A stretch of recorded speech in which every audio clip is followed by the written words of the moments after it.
spektatorët mbarë shqiptarë të tërhequr pas të roleve të saj. Ka luajtur në shumë projekte të rëndësishme, duke bërë që emri i saj të lidhet me suksesin, thellësinë dhe autenticitetin. Përmes performancave, ka sfiduar klishet dhe ka thyer kufit e traditës, duke sjellë tek shikuesit një përvojë të veçantë. I Love Tropoja, Klithma, O Samir e të tjera janë vetëm disa prej projekteve të suksesshme ku ajo mori pjesë. Për më shumë, gjatë karrierës së saj, ajo është fituese e disa vlerësimeve, duke përfshirë edhe çmimin për interpretimin më të mirë në festivalin ndërkombëtar Mono Act. E ftojmë me shumë kënaqësi në studio aktoren Ariola Demiri.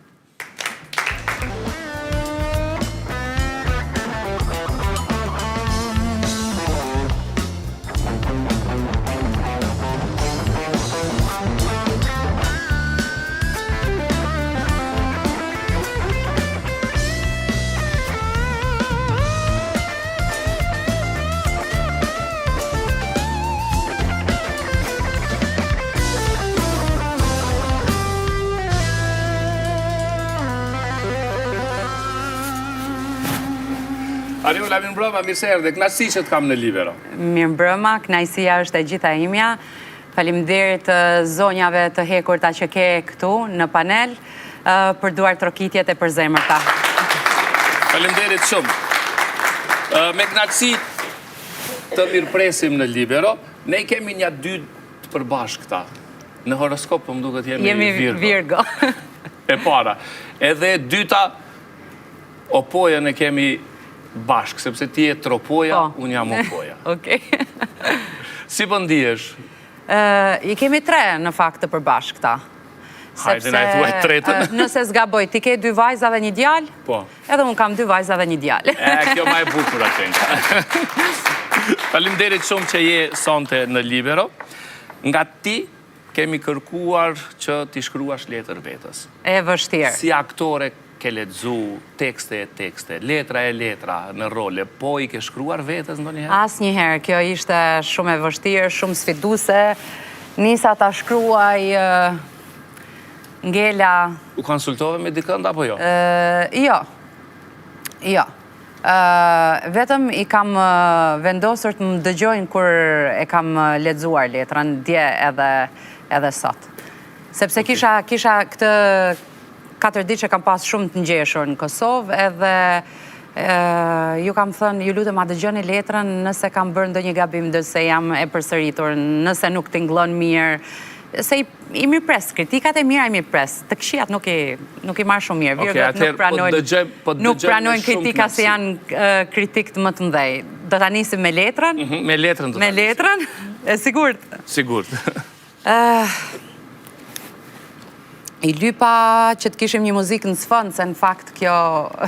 Muzika sigurisht do t'jetë për audiencën, po... Okej, dakord. Edhe nëse s'është, vetëm më duhet... Se nuk e dija që do ta nisni me letrën. Letër nga Ariola. Sa net të gjata kam kaluar duke folur me veten, me heshtjen, me dhimbjen, me muret që s'dinin të më përgjigjeshin.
që beson edhe kur është gënjur, që ja nis gjithçka nga e para, edhe kur i ka humbur të gjitha. Unë kam qenë ajo grua, jam ende dhe do t'jem gjithmonë. Dhe kjo letër është një përqafim i madh për çdo grua që është ndjerë ndonjëherë e vetme, e vogël, e të i kaluar, por që ende është këtu, e fortë, e bukur dhe e vërtet. Nuk jemi të pathyeshme, jemi të lakueshme, jemi të përullura, jemi të palodhshme dhe jemi shumë më shumë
të ftoht pa projektor, por me zërin edhe shpirtin që i digjen si zjarr.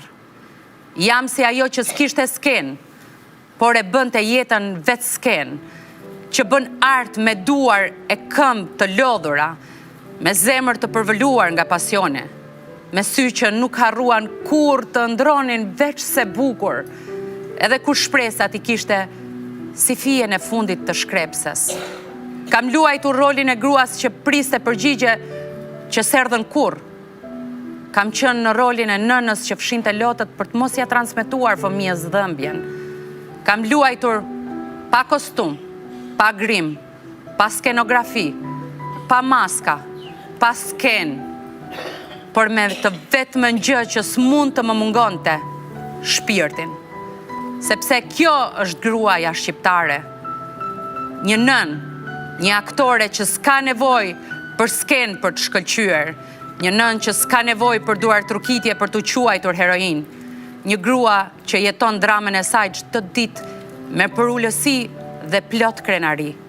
Sot, unë jam zëri jot, jam zëri që flet për të gjitha gratë që nuk kanë zë, e që ju është dashur të jenë të forta nga halli e jo nga zgjedhja, që kanë punuar, janë dashuruar, janë braktisur, janë përullur dhe janë ringritur sërisht edhe më të forta. Për të gjitha ato gra që nuk kanë lënë asgjë të ndalet për shkak të një joje, për të gjitha këto nëna që në vend të një publiku që duar troket ka një fëmijë që fle i qetë, edhe kjo për mua është fitoria më e madhe. Unë jam grua, jam nën, jam art. Nuk më krijoi Zoti për të më thyer njerëzimi. Zoti më krijoi për të ndriçuar botën. Faleminderit shumë, Ariola. Faleminderit. Duke nisur nga letra, i kam vetëm 2 pyetje. E para, a nis vërtet gjithçka nga e para? Shpesh herë po e kam nisur nga e para. Ndoshta edhe disa herë kam nisur nga e para. Më shumë se 2 herë. Po them 3 herë po. Si ishte? Një rrugë që e di që ka pasur Gjemba, po kur I shkel për herë dytë edhe tretë nuk të vrasin më sepse qëllimet që ti do për të arritur janë ato që kanë më shumë rëndësi rrugës. Faleminderit shumë dhe pyetja e dytë, nga gjithë ato që ke shkruar, çfarë është më vështire përballueshme për një grua? Të bësh shumë role brenda 24 orëshit. Dhe kjo? Kjo është të jesh. Të ka ndjekur apo ka shoqëruar shumë gjatë? Vazhdon të më shoqëroj. Vazhdon të më shoqëroje. Ndoshta nuk është vetëm për nëna që po themi janë të ndara dhe kanë përgjegjësi më shumë, por janë edhe për ato gra që ndoshta janë të martuara, janë në një lidhje që bëjnë role të shumë fishta kur duhet të kishin ndihmë. Ariola, ne të kemi ndjekur në karrierën tënde, në Kosovë, në Tiranë, kudo që je shfaqur. Për te karrierës kemi ndjekur edhe jetën tënde që është shfaqur në publik. Ke folur haptas për gjithë shka. Dim shumë situata tuat dhe një përmbledhje të gjitha këtyre, po në një formë interviste, e kemi bërë përmes 10 pyetjeve, që janë situata që mund të kesh kaluar ti 100% identika apo të përafërta, po mund të ketë kaluar dikush tjetër. Prandaj, nga ty, pyetjet I kemi çfarë duhet të bëjmë. Kështu nisim. Do t'jap mend, sot. Jo mend, po përvoj, eksperiencë. Mendet e mia. Eksperiencët e tua. Pyetja e parë është kështu. Çfarë duhet të bëjmë kur paragjykohemi? Bullizohemi për mbi peshën apo pamjen tonë të jashtme? Kjo ka të bëjë më shumë me pasiguri që kemi në vetveten tonë, se kur na I pasqyron dikush I jashtëm, kur nuk e kemi sigurinë e brendshme, sikur na vrasin edhe kërkojmë që të arrijmë perfeksionin. Resul, askush nuk është perfekt.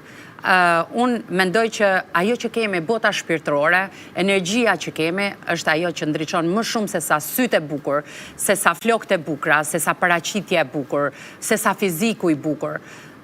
Brëndësia, materia, energjia e mirë dhe pozitive, I mshoj shumë kësaj që ka shumë më shumë rëndësi se sa ajo vizualja.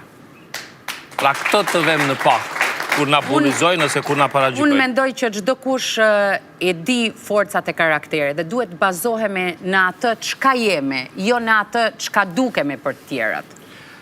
Çfarë duhet të bëjmë kur e kuptojmë se kemi mbetur shtatzën në një periudhë kur se prisnim, gjatë kohës së studimeve? Të bëjnë si unë, ta mbajnë dhe të sjellin në jetë një jetë të rengë që del nga brenda teje e buron nga dashuria.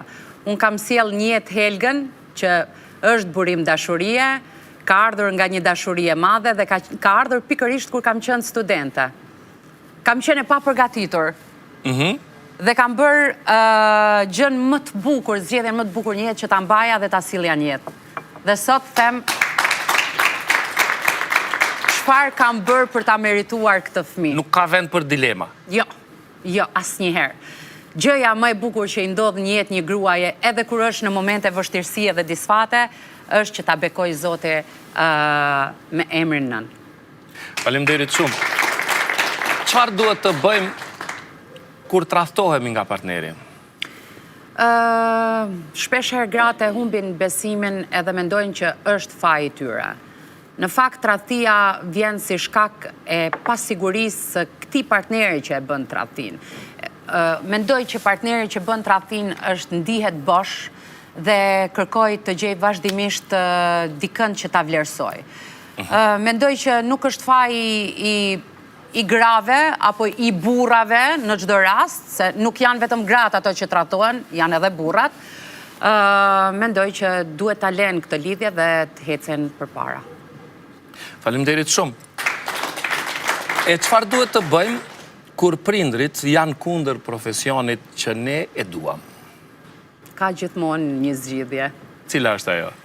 Vendosmëri, pak kërcënime, si që kam bërë unë, Dhe ndoshta i kam pas, njërin prind e kam pas kundër, tjetrën e kam pas pro dhe... Ka pas një dritë fund tunelit. Ka pas një dritë në fund tunelit. Dhe kam zgjedhur që të ndjek pasionin. Gjithmonë duhet... Në qoftë se kemi këta prindër që janë hezitues për të na ndihmuar dhe për të na shtyrë drejt pasioneve dhe dëshirave tona. Sot je ti në rolin e prindit? Unë nuk ju ndërhy. Nuk ju ndërhy në kuptimin që do t'jap edhe një shembull në qoftë se kemi kohë. Helga përfundoi shkollën nëntëvjeçare dhe donte të zgjidhte midis shkollës profesionale dhe asaj të përgjithshme dhe unë i thash zgjedhja të takon ty, tham ke ndihmuar shumë. Sepse po të vendosja unë ti thoja shko këtu, do thoshte e ti ma bëre. Vendimi ju qëndron fëmijëve, prindrit janë ata që duhet ju shkojnë nga brapa. Edhe nëse gabojnë, janë gabimet e tyre.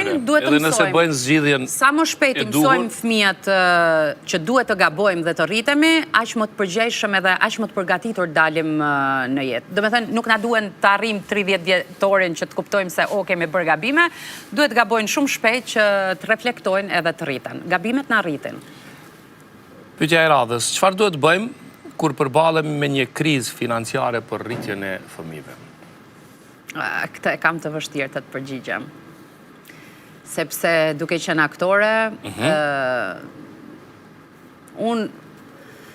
Duhet përpëlitësh, me thonjë. Duhet të përpëlitem dhe kam pas një periudhë midis Kosovës dhe Shqipërisë që nuk e kam pasur luksin si që kam shkruajtur në letër, as luksin të flegjum, dhe me thënë, isha 4 ditë në Portokalli, isha 3 ditë në Prishtinë dhe isha vazhdimisht në Timon.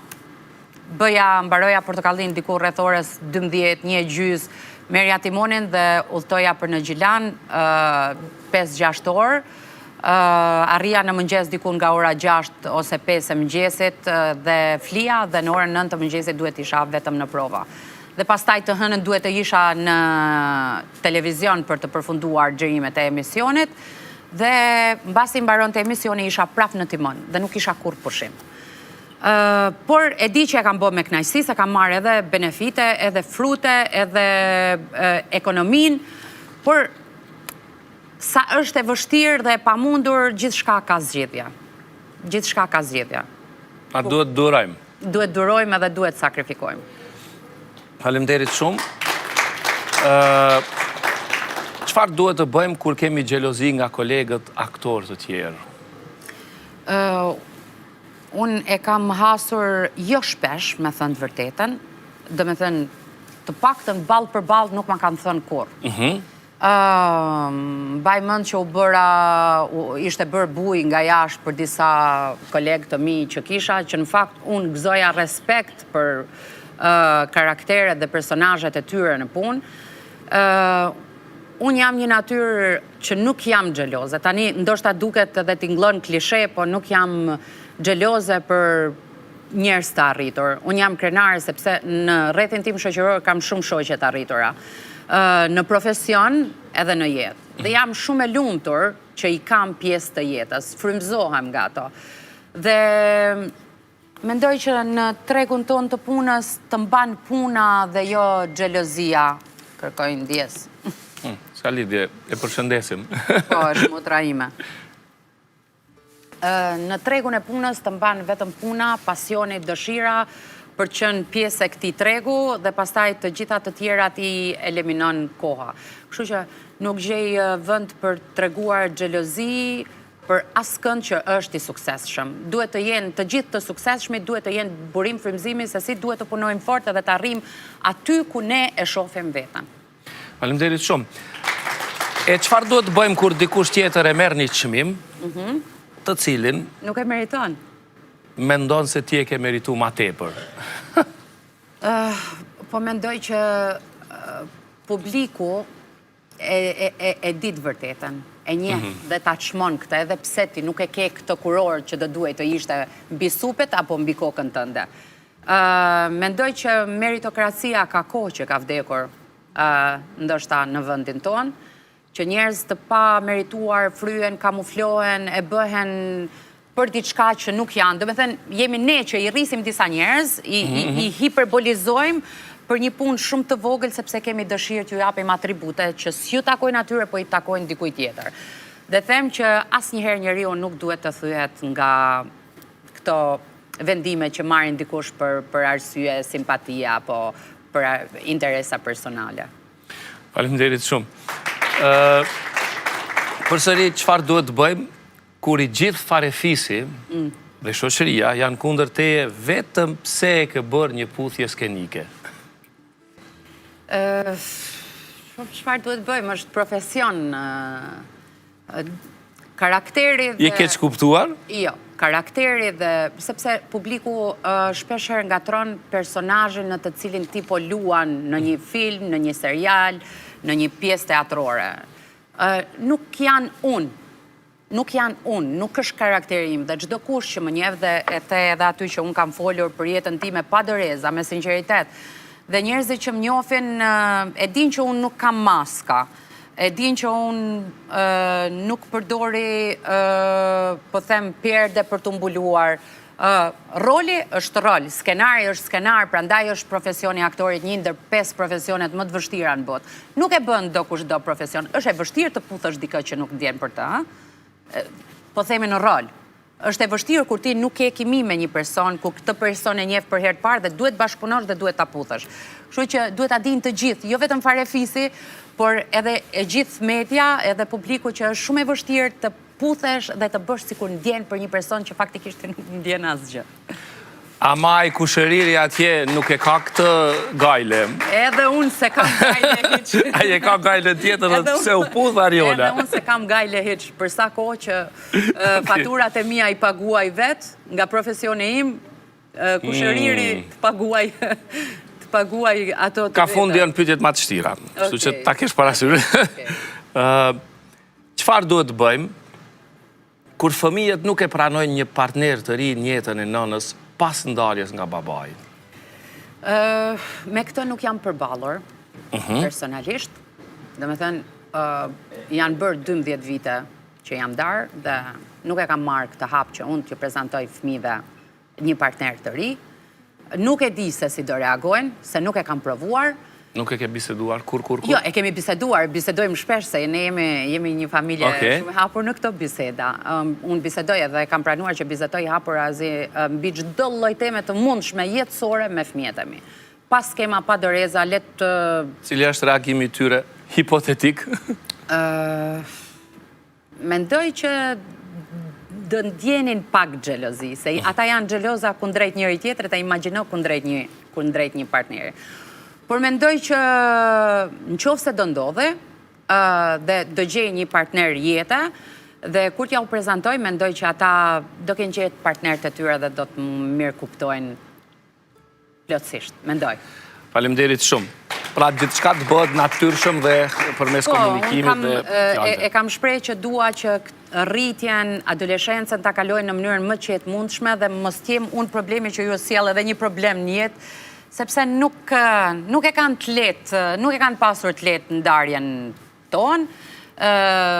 Janë mësuar, tani janë komplet okej, dhe shpeshherë më thonë nuk do të kisha paraftëruar, domethënë dot me prindin tjetër. Si aktore, çfarë duhet të bëjmë, apo si aktor, kur na afrohen role provokuese, në të cilën përfshihen ndoshta edhe skena hot, apo edhe masturbimi? Unë një njeri që po theme ka mbaruar shkollën e lartë, ka mënyra për të mbaruar një shkollë, për të marrë një diplom, po një njeri që lexon, që e mbush botën e vetë shpirtërore me të gjitha këto personazhe, e që në fakt jemi hipokrit, shumë hipokrit, ne si popull, e kam thënë shpesh, jo për të ofenduar, por kemi disa skema, që për shembull ajo ndjeshmëria që kam unë për veten, kur e shoh tek ti nuk e pranoj. Por tek vetja e pranoj dhe them, mua po, më shkon edhe te ti mundohem ta justifikoj edhe ta hedh poshtë. Domethënë, masturbimi është pjesë e çdo njërit prej nesh. Gjithë secili prej nesh e njeh trupin e vet. Gjithë secili prej nesh e ka prekur trupin e vet.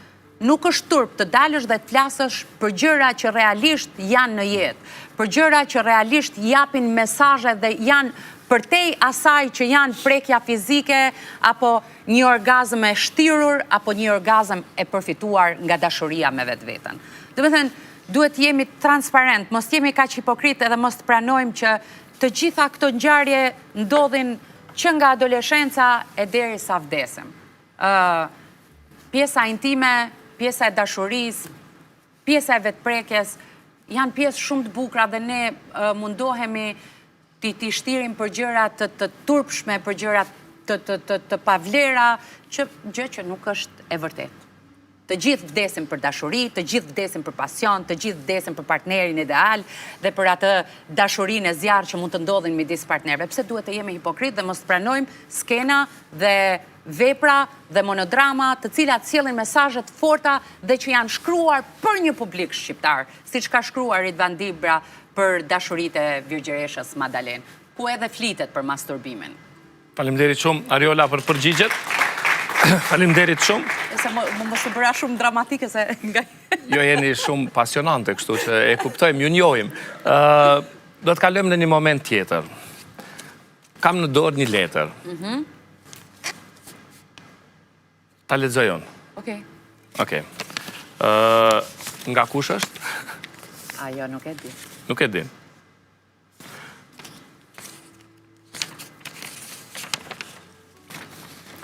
Po të qenë fjallën e pare kupton që është nga dikush. E dashur mami.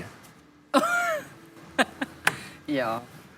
Po ta shkruaj këtë letër me shumë dashuri, dhe ndjenja që ndoshta nuk i them aq shpesh sa duhet. Dua ta dish se jam shumë krenar që jam djali yt. Ti je gruaja më e fortë, më e dashur dhe më e jashtëzakonshme që njoh. Çdo ditë më mëson me shembullin tënd, me përkushtimin, durimin dhe sakrificat që ke bërë për mua. Ka raste kur ndoshta nuk jam treguar aq i kujdesshëm, kur ndoshta të kam mërzitur apo nuk të kam kuptuar. Për ato momente dua të të kërkoj falje. Nuk ka qenë kur me qëllim. E di sa shumë je përpjekur për mua dhe për këtë do t'jem gjithmonë mirënjohës. Faleminderit që ke qenë gjithmonë aty, në çdo hap të jetës sime, në çdo ditë të mirë apo të vështirë. Faleminderit për durimin tënd kur kam gabuar, për këshillat që më ke dhënë edhe kur nuk kam dashur t'i dëgjoj, për përqafimet që gjithmonë më kanë dhënë qetësi. Ti je forca ime, mami. Më ke mësuar çfarë do të thotë t'jesh i ndershëm, i fortë dhe i dashur. Edhe tani që rritem, dhe ndoshta nuk e tregoj gjithmonë, dashuria dhe respekti im për ty vetëm rriten. Faleminderit që gjithmonë drita ime në errësirë dhe streha ime në çdo stuhi je ti. Me dashuri, Rubini. Ja, prej Rubinit, prej Helgës edhe Alesjes edhe e pres. Prej Rubinit jo, se nga të tre Rubini është pak më rebel. Dhe me thënë, debatojmë shumë për ide të njëjta dhe të kundërta që i kemi, që nuk mi pranon, që mi replikon, por kjo për të qenë një njeri i ndershëm edhe i mirë është motoja ime. Është motoja ime për të nxjerrë fëmijë të mirë me një botë mirë edhe fëmijë të ndershëm në jetë. Se nga njëherë po e bisedonim pak më përpara që luksi, interneti, janë një fasad që fëmijët nuk e kuptojnë derisa dalin vetë në jetë. Dhe mundohem t'i rri afër, t'a dua, t'i jap shpirtin, t'i jap botën time për të kuptuar sa më shpejt që luksi dhe paraja jo domosdoshmërisht janë gjithçka. Ariola, faleminderit shumë për këtë pjesë të emisionit. Do të vazhdojmë me publicitet dhe kthehemi në pjesën e radhës.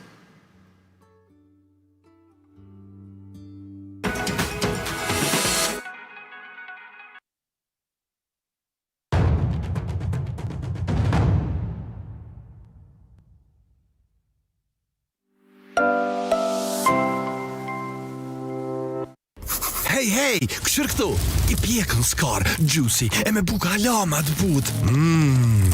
veç për ty. Whopper me pomfrit dhe pije nga 6.99 euro, tani në vetëm 4.99 euro. Burger King, edhe ma mirë.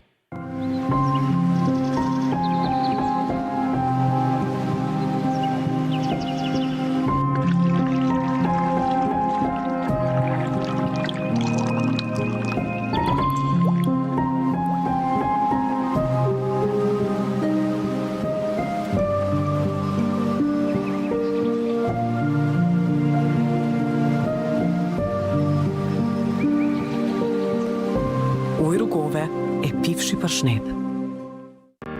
Po kërkoni një mundësi të shkëlqyer për investim apo për gjetur apartament luksos në Bregdetin e Ulqinit. Model Slovenia Invest është zgjedhja ideale për të investuar.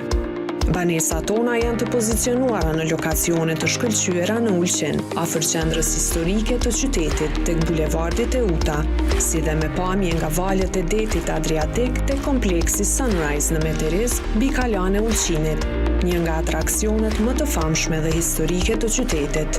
Banesat ofrojnë mundësinë e pagesës nëpërmjet kësteve. Shijoni një qëndrim të qetë dhe komod, ndërsa jeni vetëm një hap larg nga historia dhe kultura e pasur që ofron qyteti i Ulqinit. Për më shumë informata, ju lutim që të na kontaktoni në këta numra informues. Furra Beko, tani me funksionin Air Fry, një kombinim i parezistueshëm i ushqimit të shijshëm e të shëndetshëm. Pa vaj dhe pa përzierje. Beko, distributor ekskluziv Neptun. Ti tërheq gjithçka si një magnet. Ne kemi një zgjidhje, si një magnet që tërheq pa pastërti dhe ruan hidratimin. Botanic Therapy Magnetic Charcoal.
Jemi kthyer në studio, në pjesën e dytë të emisionit, vazhdojmë intervistën me aktoren Ariola Demiri. Para se të flasim Ariola, të shohim trailerin e filmit të fundit, i cili premierën do ta ketë më datën 11 në Tiranë, ndërsa më 18 në Prishtinë. E shohim trailerin dhe bisedojmë pastaj për filmin. Lemeria, jam amigon. Më tirë lekë. Pra na e kaq lemeriti, Nga Vlora dhe pa.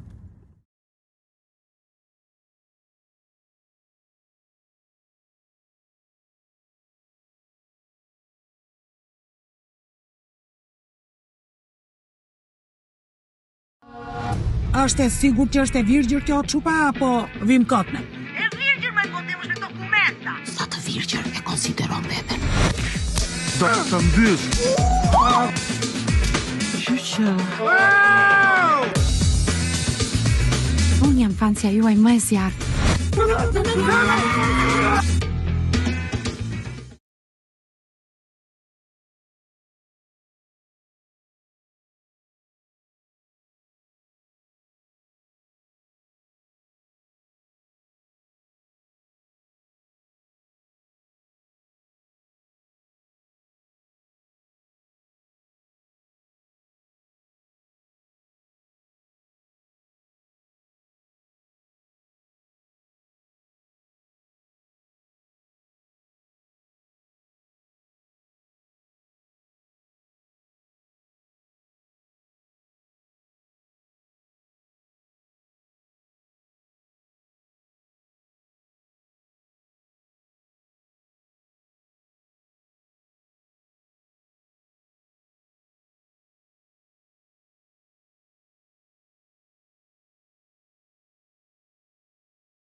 Ky ishte traileri? Po, traileri. Një cast shumë interesante aktorësh. Mendoj një cast fantastik aktorësh, si Aurela Gace, kemi Margen Çaushin, Devi Myslymin, kemi Fjoral Baponarin, kemi Irinji Qirakon, kemi Rita Latin, Medi Malkaj, Angel Hoxha,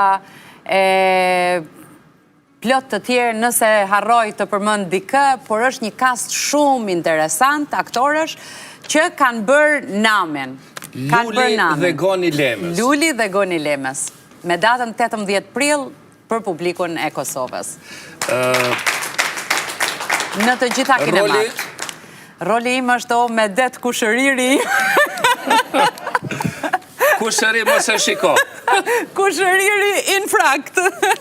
Ky është roli im.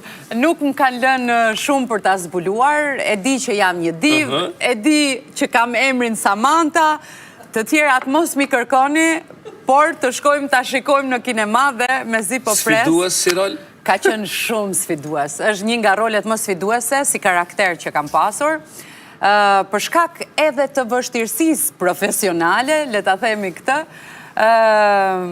e falenderoj Klaudia Brahimaj që më bëri pjesë të këtij roli dhe më ftoi për këtë rol të vogël, por një karakter shumë specifik, të cilin e pranova pa hezituar pasi lexova skenarin dhe mendoj që gjithmonë në leximin e parë e kam atë imagjinatën që një projekt do jetë shumë i suksesshëm. E kam pas për I Love Tropojen, e kam pas për filmin Klithma, e kam pas për shumë projekte të cilat kanë bërë buj, e kam pas për dashuritë e Virgjëreshës Madalen, domethënë nëse unë dashurohem me leximin e parë, nuk ka lexim të dytë, po të parin, e di që do jetë sukses. Dhe kështu e pranova dhe rolin. Se roli është i vogël dhe Klaudia më shikonte në role të mëdha, sikur të paragjykojnë se ti do vetëm role të mëdha e rola protagoniste. Jo. Një aktor i mirë i bën të gjitha. Kështu që kështu gjenda në këtë projekt, falenderoj edhe Bioli Mezine, regjisorin. E kohës që po flasim është se në Shqipëri, edhe në Kosovë, Tiranë, Prishtinë, janë bërë salla kinemaje të mrekullueshme. Ka një publik që vit pas viti është kultivuar, e po ashtu ka dhe një produktivitet të kinematografisë shqiptare në tërësi. E ke menduar më herët se do të vi kjo kohë? Kur edhe tek ne premiera do të bëhet si në Hollywood, për shembull? Jo. I referohem premierës I Love Tropojes, e cila ka qenë në një dimension të pa imagjinueshëm, me thënë të vërtetën. Ka mjaftueshëm premiera të tilla që bëhen shumë mirë. Po, ne këtë lloj e kemi parë vetëm në Shqipëri, se jashtë nuk kam qenë për të qenë e pranishme për të folur për këtë eksperiencë.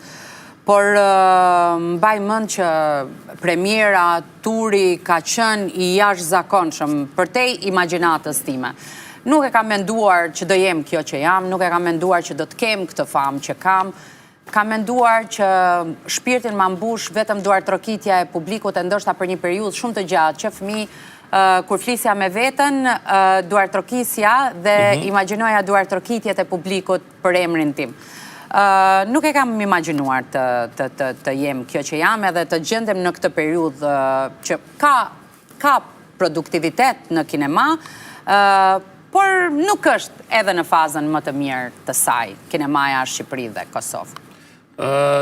Se cili rol të jep diçka. Po, pa tjetër. Sigurisht i jep më shumë, i jep gjithçka rolit, po nga gjitha këto rolet, cili ka patur më shumë ndikim të këti? Ndikim në çfarë lloj aspekte? Kuptimin njerëzor që mban me vete skena, mesazhe, ku di? Për rolin e Xhbanës po e nisim këtu sepse është edhe piknisja ime për të qenë kjo Ariola që jam. Di që publiku i Kosovës e ka përqafuar në një mënyrë të frikshme, të shpejt, me një dashuri, me një përzemërsi që e gëzoj ende sot. Dhe thirrem me emrin e këtij personazhi, fakt që më gëzon jashtëzakonisht shumë që më mbajnë mend edhe ka ngelur shenjë në memorien e tyre, në kujtesën e tyre. Dhe me thënë jam momentum në jetën e gjithë se cilit prej atyre që e duan Xhbanën. Po flasim për rolin e Madalenës, i cili pati një bujë të madhe mediatike, e mbi të gjitha një bujë në portale, dhe më erdhi shumë keq që mesazhet e kësaj gruaje, mesazhet e kësaj monodrame që flasin fuqishëm për se cilën nga ne që jemi femra, që nga lindja e deri në rritjen tonë, nuk nxorën mesazhe që ka kjo vepër për ne, për mua, për gratë, për të cilat, për një publik, se dashuritë e Virgjëreshës Madalen nuk kufizohen vetëm jam grua dhe përçoj te gruaja, por edhe për burrat. Janë këtu një përmbledhje. Po, një përmbledhje e roleve të mia, ndoshta nuk janë edhe gjitha. Fotoja parë e dytë janë fotot e Osamirit. Këtu jam Shqipëri, Kosovë me flamur në festën e pavarësisë së Kosovës, se më thoshin më kritikonin hajtë se sa t'ikësh nga Kosova s'do na mbash mend. Dhe e kam jetësuar këto foto që unë zemrën time e kam të ndarë midis Kosovës edhe Shqipërisë.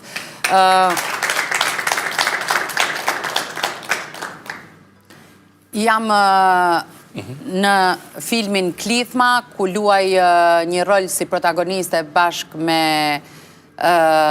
Hazir Hazirin, një film shumë i suksesshëm që flet për një dhimbje të madhe të popullit të Kosovës, që flet për traumat e pas luftës në Kosovë, që kishte edhe ky një sukses dhe edhe roli im nuk është vlerësuar me çmim, por jam vlerësuar për interpretimin nga njerëz të botës kinemas. Aty jam me shfaqjen Madalena kur është dhënë në Tiranë, pati një bujë edhe një sukses gjithandej pavarësisht bujës së madhe të titujve dhe portaleve. Ndërmjet teatrit dhe filmit, ku ndjehesh më mirë ti?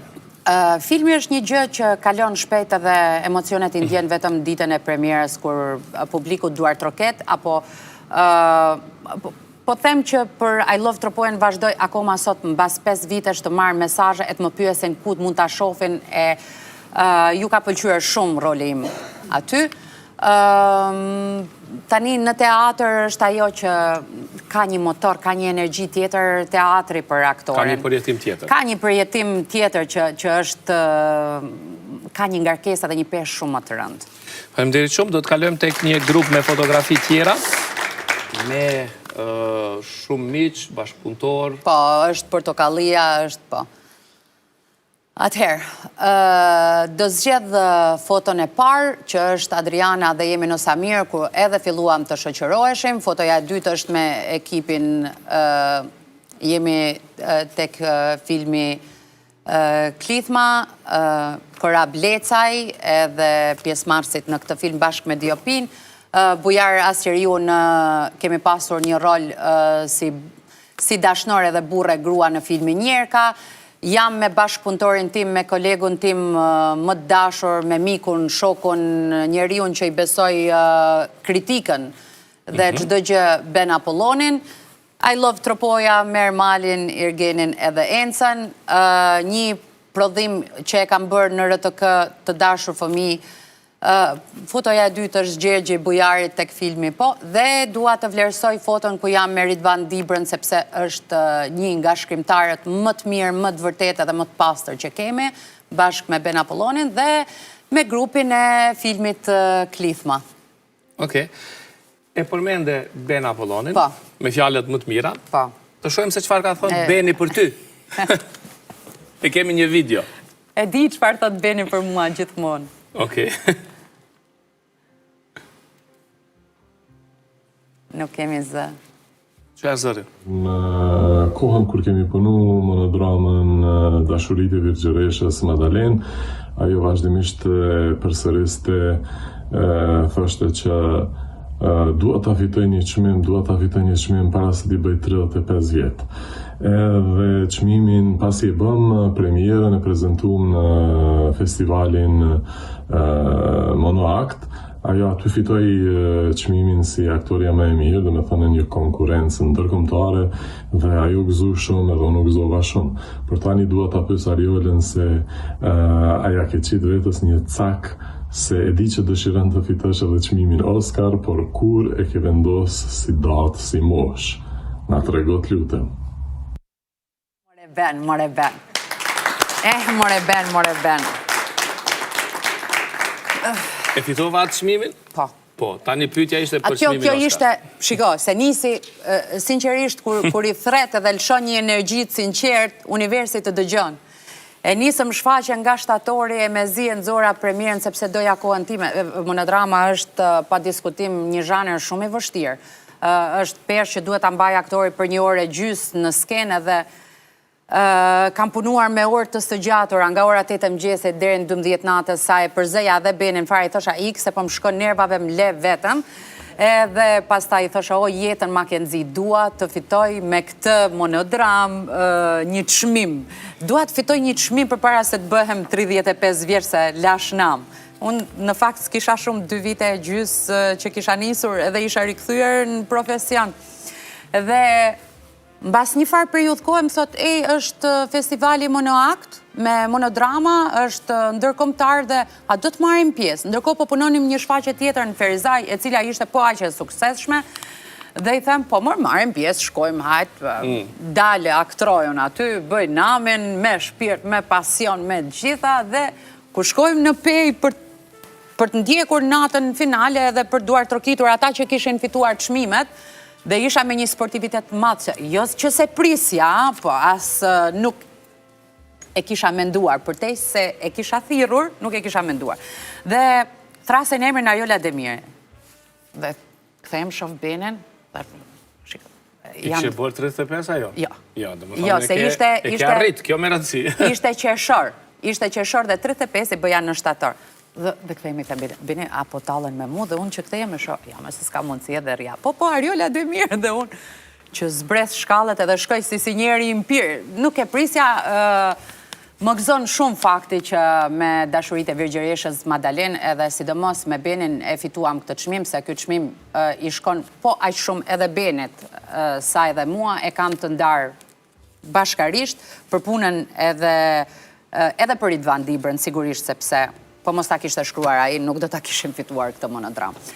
Për sa i përket pyetjes që bëri Beni, çmimin Oscar. Çmimin Oscar. Unë mendoj që kemi 2 projekte. Një është i Ridvan Dibrës, është Legjenda e Vetmis, që kur e kam lexuar, mbaj mend që një javë kam qenë në ankth, kam qenë sikur e kisha përjetuar dhe isha unë roli kryesor. Dhe i kam thënë Benit, dhe Beni më ka thënë mua, këtë film duhet ta bësh. Po, sot i thash, ngutu se miki freskia, rinia, thash se mas 4-5 vjetëve do vare mo njeri. E po prandaj edhe të pyet, kur ke vendos, si datë, si mosh? Dhe kjo nuk varet vetëm nga unë. Nuk varet vetëm nga unë. Por unë mendoj që pa i bërë 5 vjetë do fitojmë edhe çmimin Oscar. Dhe çmimi Oscar do jetë sigurisht me një histori të një femre nga Kosova. Okej. U tha në këtë studio, u regjistrua, tani do t'jemi dëshmitar. Tani do t'jemi dëshmitar të asaj nëse do të ndodhë ose jo. Faleminderit shumë. Ariola, në minutat e fundit, e kam një pyetësor. Jam 15 pyetje, po duhet jemi të drejtë për drejtë. Okej. Nuk duhet as gjasim shumë. Okej, dakor. Edhe për shkak të kohës. Pyetësor i rë. Pyetja e parë është kështu. Cili është ushqimi që sa herë ha, ta kujton fëmijërinë? Domatja. Domatja? Po. Pse? Jo ushqim domosdoshmërisht, se nëna ime i mbjellte e kishte kopshtin, edhe unë çdo mëngjes këpusja dhe ndjej atë aromen që tani nuk e kanë domatet, në fakt, po sa herë kafshoj, kujtoj fëmijërinë edhe gjyshen time. Faleminderit shumë. Çfarë mendon kur e sheh veten pasqyrë?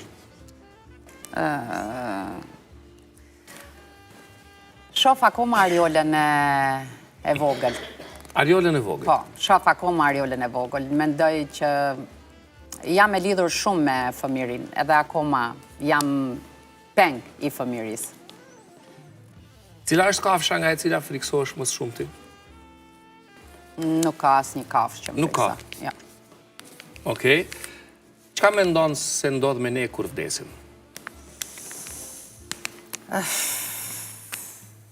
Duke qenë se jam edhe besimtare, mendoj që ka një botë për teme, ne na vdes fiziku, po kur energjia.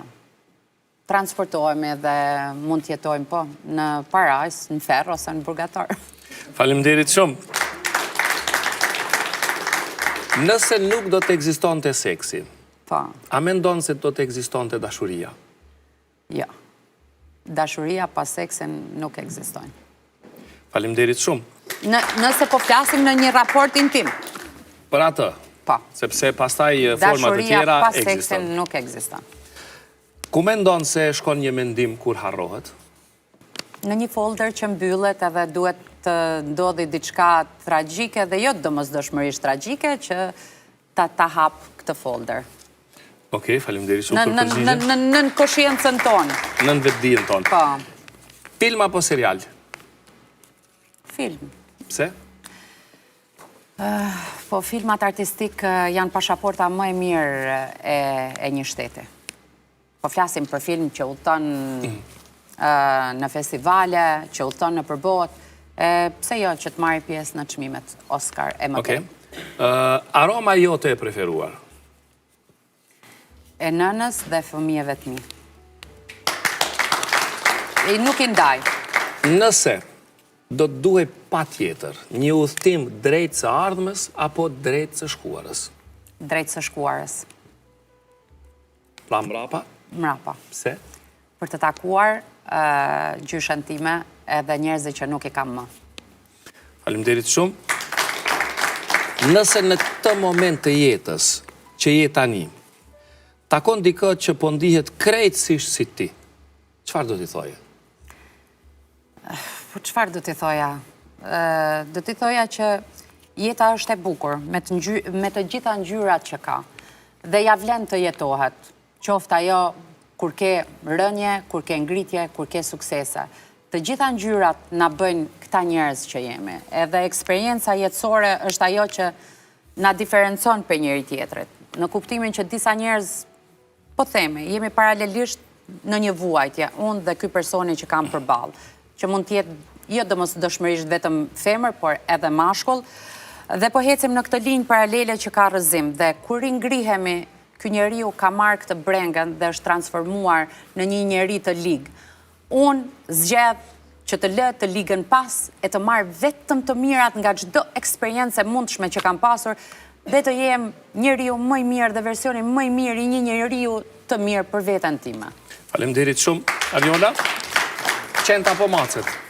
Të dy, se të dy i kam. Të dy ke? Po, kam një mini spic të bardhë dhe kam një mace ster të zezë. Bashkjetojnë? Si ja qojnë? Ti e di atë shprehen që Golden Retriever edhe Black Cat. Black Cat është dominante, dominon mbi qenin. Okej. Ja bën ligjin. Faleminderit shumë. Cili është një ves të cilin e ke dhe do të doje ta hiqje presonte? Të mos e kesh më kur. I kam ca shpreje që i përsëris shpesh. Atë ka të bëj me shprehjen.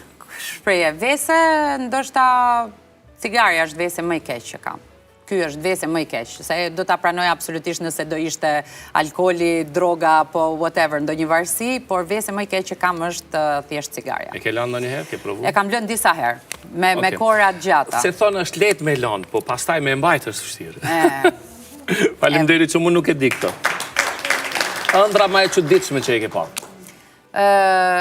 S'po them që është ëndër e çuditshme, mendoj se gjithë njerëzit e kanë parë një herë ditën e Kiametit. E kanë parë disa herë. Në ëndër, ditën e Kiametit, me gjëra shumë të çuditshme. Okej, faleminderit shumë që e ndave me ne. Nëse do ta dëgjoje një këngë, vetëm një këngë, prej sonte dhe gjithë jetën, cila do t'ishte ajo? Në fakt, kam kohë që e dëgjoj të njëjtën këngë shumë herë. Dimri i fundit, Aleksandër Gjoka. Okej, Aleksandër Gjoka. Faleminderit shumë. Dhe pyetja e fundit. Çfarë jam duke menduar unë tani? Të më përcjellësh. Okej, po ju përcjellësh. Faleminderit shumë. Ariola, faleminderit shumë. Kënaqësi që ju pata sonte në Rivera. Faleminderit edhe për mua. E përcjellim Eduard Trokitje, Ariola Demirin.